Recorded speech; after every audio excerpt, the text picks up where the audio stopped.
முதலமைச்சர் எதுவும் பேச மாட்டேங்கிறார். To remain silent in the face of evil is itself evil. எதுக்குடா அவனை தொட்ட?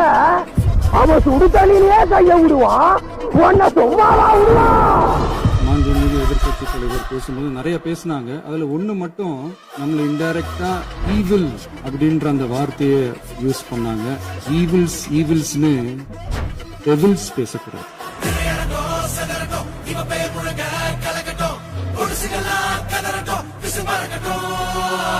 கடந்த 4 நாட்களாக திராவிட முன்னேற்ற கழகம் முதலமைச்சர் ஏன் பேசலன்னு சொல்லிட்டே இருந்தாங்க.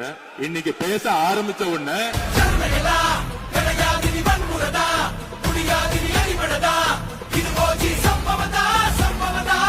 இப்பவும் சொல்றேன், மக்கள் பணத்துல இருந்து ஒரு பைசா கூட தொடமாட்டோம், தொடவும் விடமாட்டோம், தொட்டா விடமாட்டோம், இதுக்கு முன்னாடி தொட்டவங்களையும் விடமாட்டோம்.